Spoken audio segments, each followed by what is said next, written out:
bonjour, j'espère que vous allez bien. Alors là, je suis à l'Institut français et je viens regarder ou suivre le spectacle de Jenny Nesmith qui n'est plus à présenter. Merci. Ce ticket est gratuit et pour suivre le débat et pour le spectacle. C'est-à-dire que l'introduction ou l'avènement de la traite transatlantique ou l'esclavage de rupture sur les côtes ivoiriennes, il existait un esclavage antérieur à celui-là. Mais cet esclavage a permis, je dirais que, à l'esclavage exogène de trouver un ancrage au niveau local. Quand on parle vraiment d'un angle allant des Amériques, je dirais qu'aux côtes ivoiriennes, la traite sans l'esclavage, je dirais que se régénère difficilement, se nourrit au ralenti. Vous voyez, ben, dans ces sociétés-là déjà, l'esclavage qui existait, comment ça se passait déjà? Il y avait une incorporation de ces esclaves dans les différents secteurs d'activité. Et cela ne permet pas de définir l'esclave, parce que là, quand on définit l'esclave sous cet angle-là, je dirais qu'il n'est pas que soluble au niveau économique. Ouais. Donc, avec la traite transatlantique qui a fonctionné sur la côte ivoirienne, je me gêne un peu de cette expression côte ivoirienne, puisqu'il n'y avait pas de Côte d'Ivoire à cette époque, mais l'aspect ne peut se étudier qu'en fonction d'un aspect global. C'est-à-dire qu'à partir d'un regard porté comparativement par rapport à la côte des vents, cette côte qui part du Cap Monte, c'est-à-dire à la frontière je dirais que de la Sierra Leone, jusqu'au Comoué inclus. Et donc là, il y a une fonction de plus de 336 000 esclaves vendus. Maintenant, cette côte se subdivise en trois zones. On a la côte des graines, ou la côte des Malaguettes, qui part du Cap Monte au Cap des Palmes, à la frontière du Cavadi. Et cette côte a constitué plus de 75% des ponctions. Et le premier port négrier, en l'espèce, là, sur la côte des Vents, est Cap Monte, avec 125 000 esclaves ponctionnés. Et après cette côte vient, cet espace négrier vient Cap Lao, qui lui ponctionne, je dirais que plus de 25% d'esclaves traités sur cette côte, à savoir plus de 85 000 esclaves vendus là. Ouais. Mais quand on prend les deux côtes combinées, à savoir la côte des temps, cette côte des temps part de l'espace de Tabou jusqu'à l'extrême ouest du rivage Avikam, c'est-à-dire l'espace d'Ebounou. Ebounou, c'est Petit Daou. C'est Petit Daou. Donc l'extrême ouest du rivage Avikam. Maintenant, la côte des Kwakwa. Kwakwa, il faut souligner que Kwakwa provient d'une onomatopée, puisque quand ces négriers venaient, sur cette côte-là, le bonjour c'est Ayoka. Vous voyez un peu, donc, du coup, le Kwakwa. Donc, cette côte des Kwakwa a fonctionné plus de 85 000 esclaves. Je dirais que plus de 85 000 esclaves ont été ponctionnés sur cette côte. Ouais. Et maintenant, aujourd'hui, il y a une question qui, je dirais qui touche un peu, non seulement à la traite, je dirais que négrière, mais aussi à une question qui est un peu contemporaine. C'est l'amalgame que les gens font à partir des bâtisses coloniales construites sur la côte pour la plupart en 1883, les factoreries qui ont un caractère, je dirais, administratif et douanier. Donc à Sassandra, je dirais que même à Drevin, et voilà. Sur la côte ivoirienne, pour être succinct, il n'y a pas eu de comptoir. il n'y a pas eu de comptoir. Le trafic se faisait au mouillage ou au cabotage. Le relief marin était très dangereux. Et quand les navires négriers venaient, ils ne descendaient pas. C'était que les traitants locaux qui accédaient à ces navires grâce à une technique de navigation. La première vague est très dangereuse, il ne faut pas s'y engager. Et d'ailleurs, ça suffisait avec les pirogues de mer, qui sont plus grandes que les pirogues des eaux intérieures. Donc, la seconde, elle est moyennement forte. La troisième est faible. Et la quatrième est toute faible. C'est après cela qu'il fallait s'engager. Et donc, ça leur permettait d'effectuer ce flux d'esclaves provenant de l'intérieur des terres des différentes pistes de route jusqu'au navire. Merci. On ne peut commercer seul.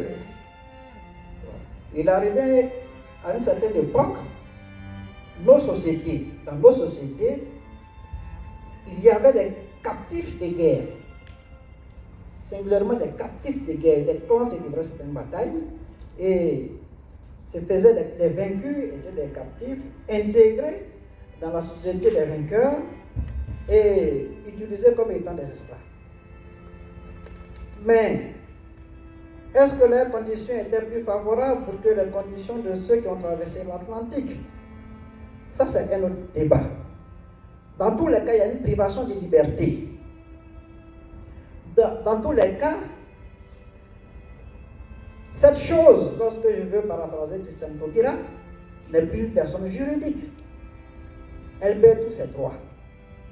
Quand on sort dans une société traditionnelle pré-européenne, ou bien quand on sort dans une société africaine avec la présence des Européens, il faut faire des nuances sur les deux phénomènes, mais à bien regarder les phénomènes, on se rend compte que les phénomènes se rejoignent quelque part. D'accord. Descendants venant des îles, des petites phrases comme mon voisin d'à côté vient de dire on ne fait pas le commerce seul. C'est une phrase très clé qui a beaucoup servi à la communauté antillaise et autres de se mettre au-dessus des Africains pour dire que c'est vous qui nous avez vendus. C'est vous qui nous avez vendus et ça a fait beaucoup de divisions au sein même de nos deux communautés. Et jusqu'à présent, on entend les frères d'ici nous traiter de racistes et tout par rapport à ce genre de connotation-là, involontaire mais qui existe. Et là, j'ai envie de demander aux historiens de toujours prendre le temps de clarifier parce que ça continue encore de faire des ravages au sein de nos communautés. Il y a des Antillais même qui arrivent à prononcer, quand je dis Antillais, Guadeloupe, Martinique, Guyane, Haïti, qu'ils ne sont pas africains. Donc vous voyez, il y a un gros problème à ce niveau-là. Parce que pour moi, le commerce, des témoignages que j'ai entendus, que ce soit même à Gambier, en Côte d'Ivoire, à Sassandra, et surtout au Bénin, les rois, j'ai rencontré des rois, le roi d'Anada, le roi de Ouida, et qui disaient de tous, ou tu étais vendeur, ou tu étais vendu. Donc, il y a des choses, on n'a pas fait ça seul. Et on n'a pas fait ça, personne peut, et moi en tant qu'haïtienne, ce que je dis, de ce qu'on nous a raconté, les tortures par rapport à l'esclavage qui s'est passé chez nous et qui a tellement duré, personne ne peut donner son enfant en sachant qu'il va se faire écarteler, et ce qui veut dire il y a 4 voies, un cheval prend une voie, et ainsi de suite, et puis après ils se mettent à courir, et par les cavaliers courent, et on te déchire vivant. Ça dépend. Il y a le code noir, il y a tout ça qui nous parle. Donc je ne pense pas que ça a été vraiment le commerce, on ne fait pas le commerce seul. C'était un commerce assez ambigu et bien ficelé pour qu'on puisse accepter de déporter nos enfants. D'accord, alors juste, je vous interromps là, Jenny, juste parce que comme vous avez pris mon rôle de modératrice, on va aller jusqu'au bout de l'exercice. Non, mais c'est très bien. Et on va laisser Donima éclaircir cette phrase qui effectivement est une phrase importante qui a éclairé. Et on garde pour après la question de la transmission orale. Donc Donima, on vous laisse répondre. Oui, parce que dans nos sociétés, on a peur du regard de l'autre. Voilà le problème. Dans nos sociétés, il y a certains élites qui vivaient de la traite. Ils avaient fait ça leur travail au quotidien. c'était une élite. Voilà. Donc, ils ont participé, ils ont été des acteurs clés. Et il arrivait à un moment donné, pourquoi l'Empire fond d'abord habilité, parce qu'à l'origine, ils ne vendaient pas leur sujet. Et il arrivait à un moment donné, étant donné que pour avoir des captifs était devenu difficile, ils ont commencé à vendre leur sujet. Donc, c'est des faits réels que nous tirons de l'histoire. Quand vous prenez l'exemple des Cap là-haut, second pas vous négligez sur la côte des Vents, on vous donne le nom de certaines personnes qui appartiennent à certaines familles, qui allaient jusqu'à dans l'arrière-pays faire leur cargaison et vendre les captifs aux négligés qui étaient sur la côte. Parce que les Européens n'arrivaient pas dans l'arrière-pays africain.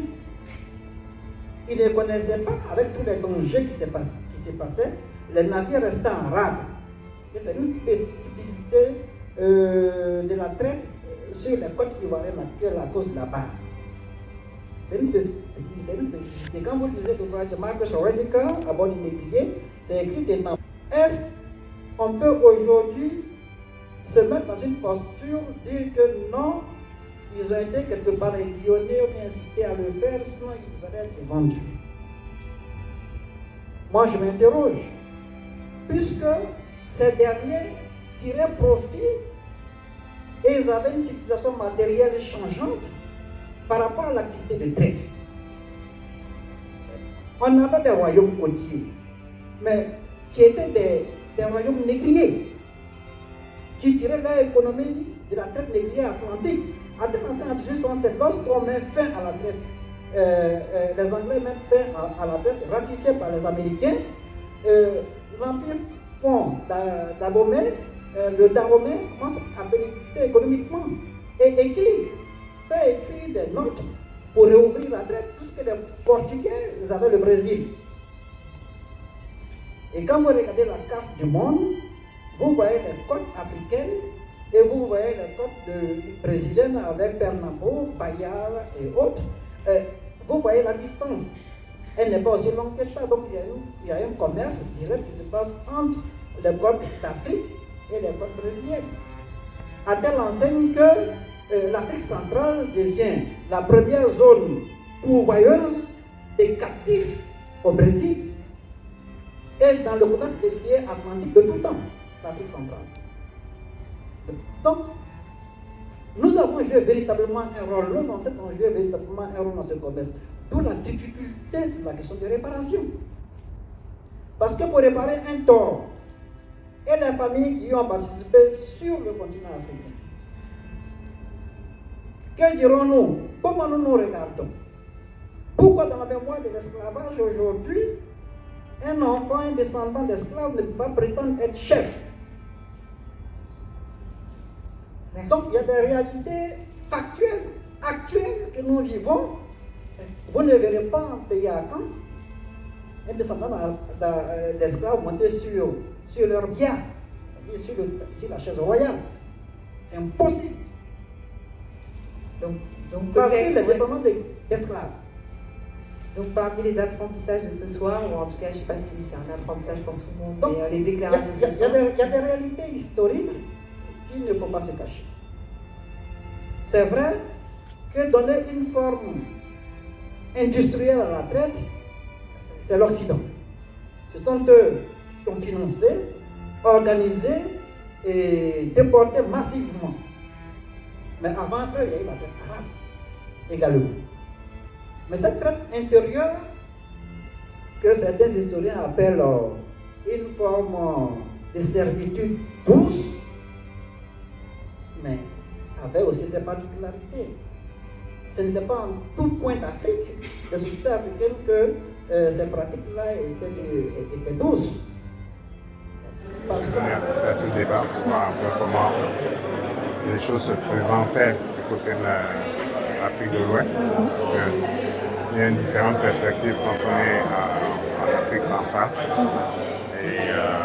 Et les routes étaient différentes, les raisons pouvaient aussi être différentes. D'accord. Donc je pense que j'ai beaucoup appris par rapport à ce qui se passait déjà à l'intérieur, avec des conséquences à l'extérieur. On n'a peut-être pas évoqué le côté, je pourrais dire, supranaturel, parce que beaucoup d'Africains ont perdu leur liberté parce qu'ils croyaient qu'ils allaient souvent vers des miracles au niveau de la côte et leurs rêves en général se retrouvaient en cauchemar lorsqu'ils se retrouvaient embrigadés et emportés. D'accord, mais est-ce que vous avez une réponse sur ce sujet par exemple, cette question? C'est que les Africains ont souvent vécu dans un monde où ils croyaient au surnaturel. Et ils le croyaient, ils avaient même souvent raison d'y croire. Mais beaucoup se sont fait avoir parce qu'ils avaient des promesses qui étaient vides et c'était, comment dire, en général victimes de leur naïveté et se sont fait attraper et vendre. On a aussi oublié peut-être de mentionner que pour les Africains, les échanges dont on parle, par exemple en citant les miroirs, étaient des éléments importants de leur culture parce que lorsqu'on est dans cet univers paranormal, un miroir est une espèce de télévision qui permet de voir ses ennemis, ses amis, etc. Donc d'être beaucoup plus efficient. Et céder une défense de l'effort contre un miroir ou bien une arme à feu, je pense que c'était tout rien. Donc le miroir était très important à l'époque. Oui, peut-être aujourd'hui il n'a plus d'importance, mais à l'époque il était... Maintenant qu'on en a plein, ça a remplacé la bassine pleine d'eau. Ou bien la calebasse avec de l'eau où on pouvait voir un flou. Bon, mais le miroir était une perspective beaucoup plus claire. Et minimiser cela aujourd'hui, c'est un peu... ne pas bien considérer les choses. Et un moment n'a pas été à notre avantage, mais le retournement commence déjà. On commence à avoir qu'est-ce que je pourrais dire, un black power. D'accord. Merci beaucoup.